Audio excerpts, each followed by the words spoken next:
Им велам добро утро на Фанче Ѓошева од студентскиот правобранител при Универзитетот Свети Кирил и Методи и на Александар Николовски од Националното студентско тело. Добро дојавте во студиото на Телма. Добро ве најдовме. Како е една седмица по стартот на новата академска година, имајќи предвид дека оние најгорливи прашања, најголеми проблеми на студентите останаа?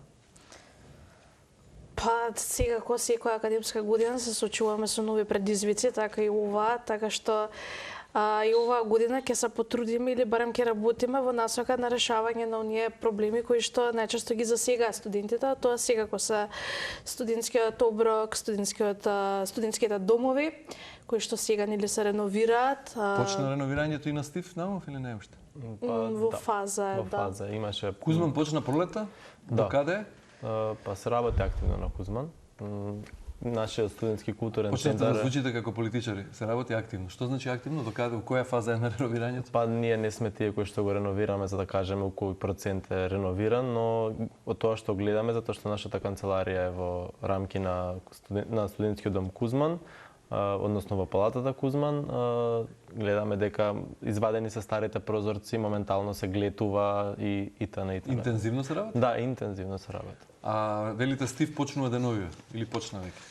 Па во фаза имаше проблеми во контакт со министерката кога бевме и се уште сменили.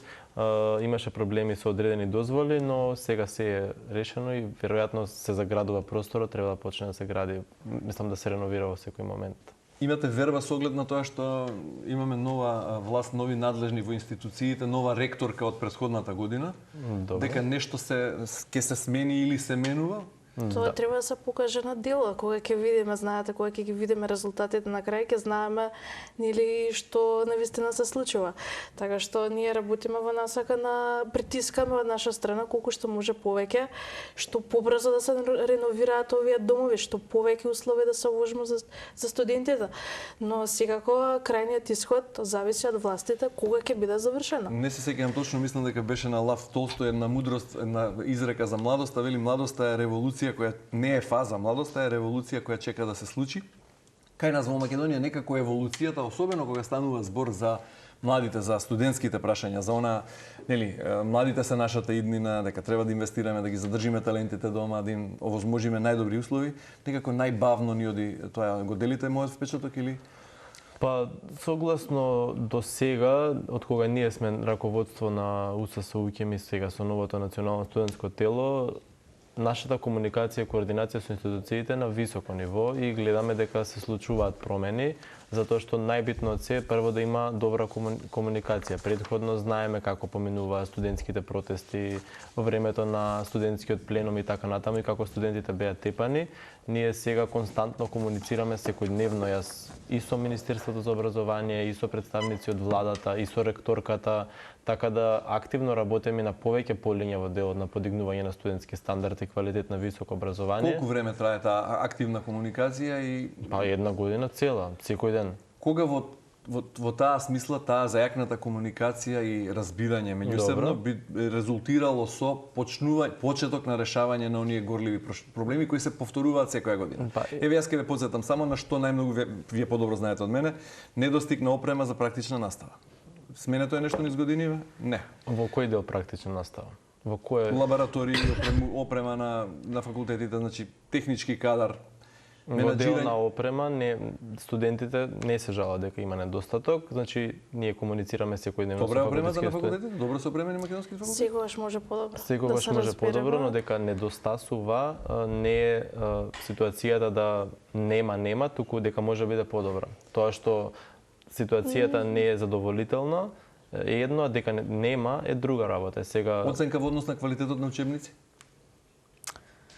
Мислам дека овде фали процесот на дигитализација, бидејќи кога ќе се дигитализираат сите учебници, кога студентите ќе имаат можност да пристапат кон нив. Сега ги има во електронска форма, може да се одредени факултети, да, одредени не. Нели унифициран систем кој ќе има возможи пристап на сите електронски помагала и учебници. Најголемиот проблем го лоцирате во лоша организација? Дигитализација на самиот систем. Така што тоа нели секако бавен процес. А отпочнате процесот на УКЕМ, ние имавме барање уште кога влеговме во новиот состав на УСС, за 2 години од тогаш да биде целосно дигитализиран системот тајно, фактички да имаме дигитален индекс, Овој септември, согласно нашата фаза, два образци беа дигитализирани и се исполни нашето барање. Од јануари ќе имаме дигитализација целосна на најбараните документи и имаме состанок тековно и со Државниот завод за статистика, бидејќи тие имаат физички образец во делот на пополнување уписи на семестри и тој да го дигитализираме. Следната недела имаме состанок и следниот септември веќе да немаме индекс, затоа што побаравме од Министерството за образование да го промени правилникот кој што го регулира индексот да биде во книжен формат. Така да активно работиме заедно со Министерството и со Ректоратот во делот на дигитализација. Во делот на комуникација со ресорното министерство, дали имате некакви најави, ветувања од таму или притискате ли? Дали може да се очекува дека во буџетот за 2025 ќе биде зголемена ставката за наука? Тоа го најави владата. Од наша страна секогаш има. Сега нивна страна тие можат да ветуваат, но кога ќе видиме повторно на дело, колку би било задоволителниот раст на таа ставка? Вака, видите, ние повеќе како студентска организација работиме во делот на квалитет на високо образование и студентски стандард. Повеќе не интересира буџетот што се инвестира во дел високо образование, односно образование, кој што е најавено 3,5 на 5% од БДП, да биде, очекуваме сега во новите оперативни планови на владата тоа да биде внесено, а во делот на наука пред 2 недели имавме седница на Националниот совет за високо образование каде што и тие самите бараат во висина од 1% да биде процентот за наука, така да претпоставувам бидејќи универзитетите се унифицирани по ова прашање и активно притиска домон и тоа да биде реализирано.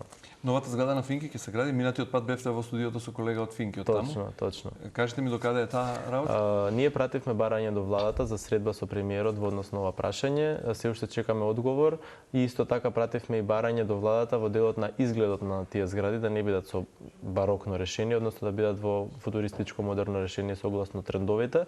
Така да има одговор или не? Чекаме одговор и притискаме тоа да се случи за да побараме во новиот оперативен план да биде внесен, тоест во буџетот за 2025 зградите на Финки и на ДИФ, односно на Факултетот за физичко образование, спорт и здравје да бидат во планот за отпочеток на завршување на зградите. Така, еве Фанча Ѓошева ќе ме поправи ако грешам, односно ќе ни каже на што најмногу се жалат студентите во изминатите месеци или пред стартот на новата академска година, со оглед на тоа што минатата академска година, овој период, беа обелоденети некои резултати од некои истражувања дека до Државниот студентски дом во Скопје биле пристигнати 800 поплаки за сместување во студентските домови.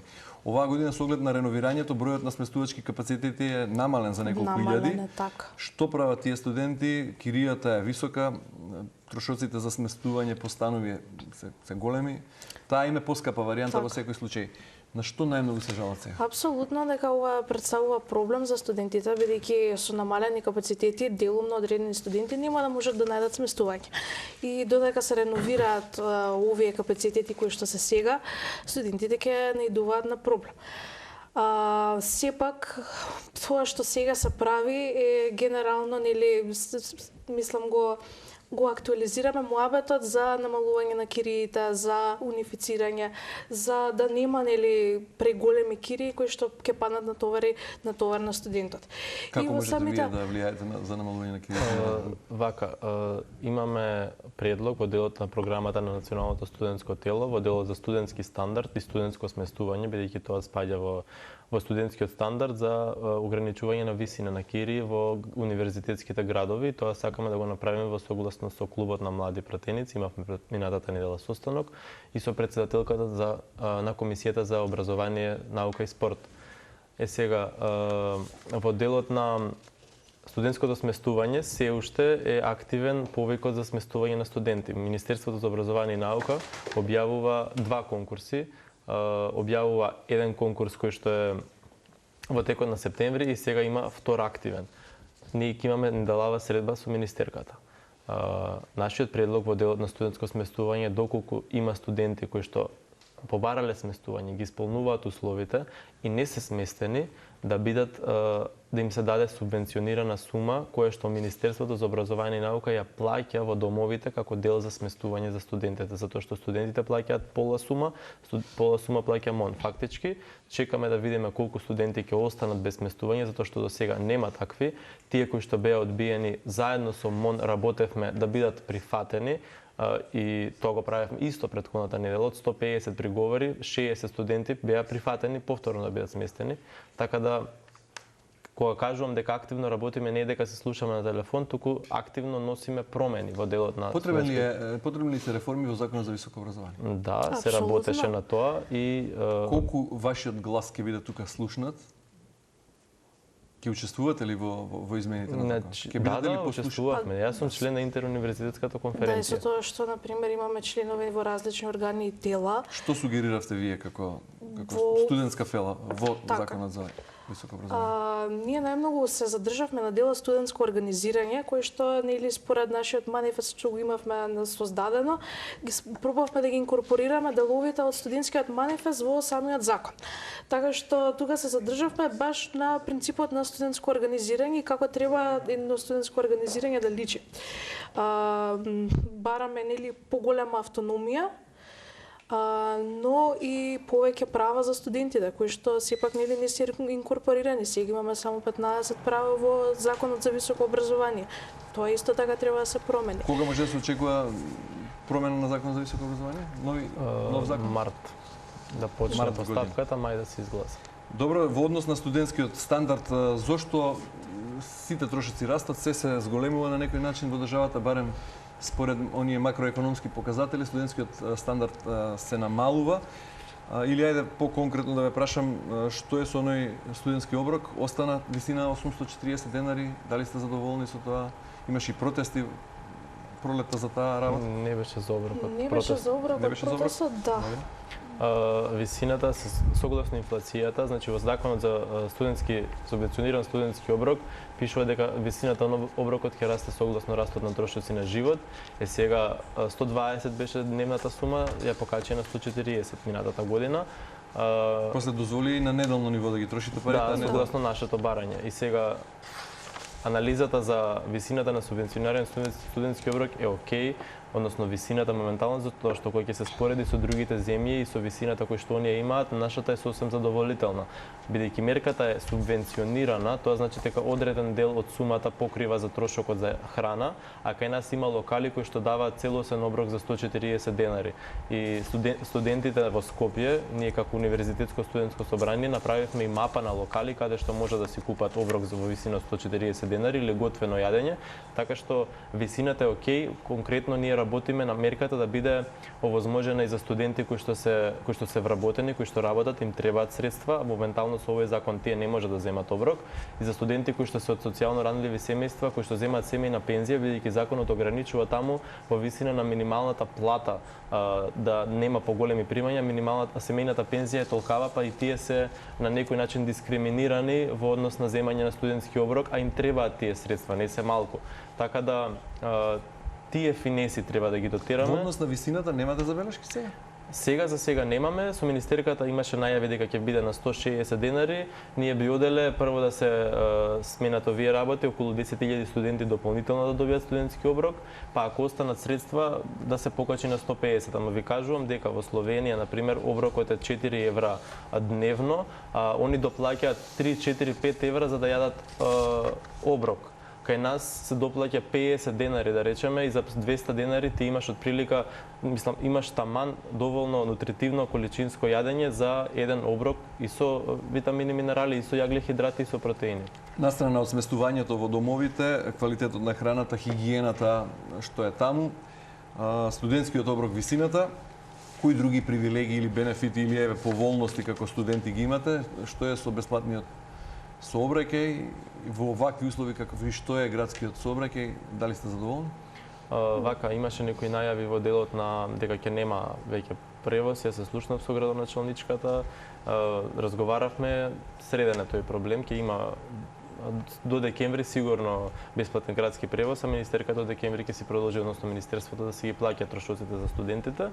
За втор семестар?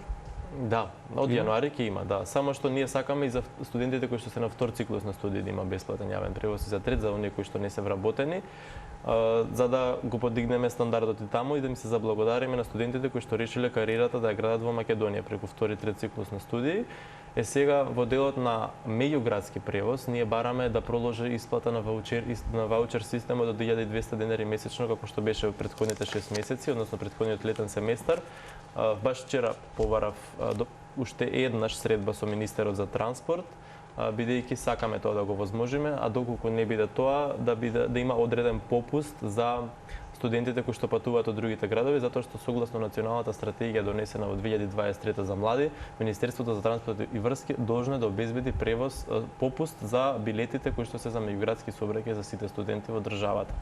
Сега, дополнително како студентски бенефиции, што ќе правиме во наредниот период? Правиме платформа за парт-тајм студентска работа, кај што ќе овозможиме студентите додека студираат да работат еднаш-два пати во неделата со одредени фирми и компании кои што ќе бидат на оваа платформа во повеќе сектори.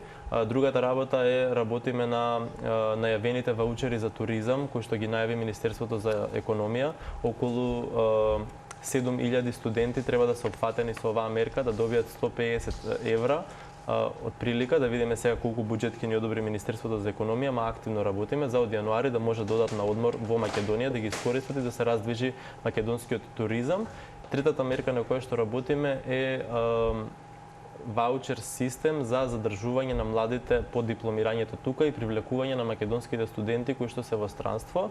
Тој систем ќе биде на база во три моменти поделен. Едниот момент ќе биде за отпочнување на сопствен бизнис, ваучер од висина од 10.000 евра ние го бараме и премиерот најави пред 2 дена дека ќе овозможат ваучери за млади за стартапи од 10 до 30.000 евра.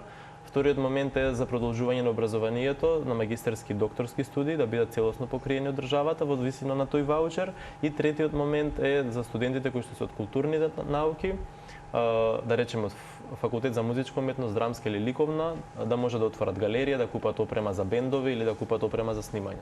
Следно прашање. Рековте дека со ректорската управа сте во секојдневна комуникација.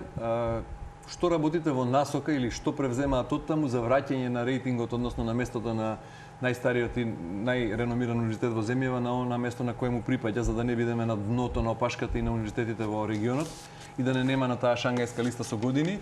Во однос на квалитетот на наставата, не слушнав некои поголеми забелешки во однос на квалитетот. Јас велам нема учебници, нема доволно опрема, вие велите не има опрема, на некои факултети има и учебници. Нема на сите во електронска форма. Треба да се и во учебници има, нема во електронска форма, ние тоа го бараме. Ако сте вие задоволни, се е супер. Јас од страна гледам дека многу работи недостигаат во квалитетот на образовните програми. Дали имате вие забелешки? Студиски програми треба подобро, треба поголема интердисциплинарност во студиските програми и треба да се прават студентски програми според она што се бара на пазарот на трудот, односно какви кадри ни требаат нам. Така што ова не е процес што се случува одеднаш и Националниот совет за високо образование има изготвена стратегија, на пример, рамка која што нели служи како документ да ги поттикне сите универзитети заедно да работат во таа насока. По една година од мандатот на новата ректорка се случува нешто во таа насока? Да. Имате такво чувство? Ректорката направи совет. Давате преодна оценка на ректорката? Да, секако, затоа што ректорката во првата година од мандатот го отпочна процесот на дигитализација, го отпочна процесот на квалитет, бидејќи УКИМ во моментов прави сеопфатна само евалуација на сите студентски програми, дополнително основа совет за квалитет кој што го мери квалитетот на универзитетот. УКИМ годинава за прв пат се најде на QS листата, европската QS листа на 400-тото место, која што покрај Шангај е една од 6 најдобро рангирани листи која што рангира универзитети. Се менува нешто во однос на недостиг на кадар, бидејќи има недостиг на асистенти и на други образовни профили, паѓа како што се намалува бројот на студенти, нема и асистенти, но има голем број професори. Нашата забелешка во делот на кадарот е дека по последните години катастрофална политика е водена во високото образование, затоа што наместо да се вработува кадар на веќе постоечки универзитети, основани се нови универзитети без потреба, имаме факултети кои што имаме универзитет во државата кој што има 10 професори. Само 10, со 5 факултети. Мислите дека тоа е окей? Не е. Проблемот е во претходните власти кои што согласно некои политички цели и политички агенди имаат основа на универзитети за да задоволат некои партиски интереси. За жал, за среќа, новата министерка најавува евалуација и затворање на универзитети, што до сега се нема случајно. Постои одбор за евалуација кој што нема направено ниту една евалуација, ниту меѓународна, ниту внатрешна на универзитетите. И во делот на квалитетот ние кубуриме затоа што властите до сега оделе на квантитет на универзитети наместо на квалитет и високо образование. Треба да привршуваме бидејќи времето е кусо, но имаме многу теми. Дали очекувате дека оваа генерација актуелна бруцоши кои сега почнуваат својата академска кариера, дека ќе дочекаат да го видат УКИМ, например, или некои од другите македонски универзитети на тие репрезентативни, на Шангај? Ние се бориме следната година УКИМ да биде на Шангај со ректорката. Значи веќе овие што се сега трета и тие ќе дочекаат, а не Па се бруцоши. надеваме, да, се надеваме и притискаме затоа што доколку владата обезбеди присуство на тие платформи, бидејќи тие чинат, например на Web of Science годишно чини 200.000 евра да се претплати сите универзитети, тоа треба да го покрие владата, а не го покрила до сега, бидејќи ние немаме пристап и нашите професори не можат таму да објавуваат трудови. Проблемот е затоа што тогаш доаѓа дека ние не сме рангирани на тие листи. Така да се надевам дека новата влада, имаме премиер кој што е професор, имаме министер за образование кој што бил професор на УКИМ, и тоа треба да им биде нив мотив за да го кренат високото образование на ниво на кој што треба да биде. Јас би додала дека сепак нели кога ќе професорите кои ќе можат да се вмрежат, кои ќе имаат пристап до датабази, кои ќе можат да објавуваат трудови, научни трудови кои што ќе бидат рангирани на пореномирани сајтови, од пореномирани списанија, можеби ќе може да се најдеме на Шангајска листа. Но Шангајска листа не е единственото мерило. Има Така уште што 5. има уште- Да, кратко само да додадам. Немаме многу време. 10 секунди. УКИМ активно сега се спојува со професори и алумни на УКИМ кои што се во странство, прават платформа на која што Кантар. Како? Нешто друго, да, добро. Нешто ново на кое што ќе се објавуваат наши трудови во странство и нашиот рейтинг ќе биде уште поголем. Фанче Ѓошев, Александар Николовски, ви благодарам многу за гостувањето. Ви посакувам многу успех да ви се слуша гласот и да се изборите за што е можно подобар студентски стандард и подобро, поквалитетно високо образование во Македонија. Фала ви. Благодарам.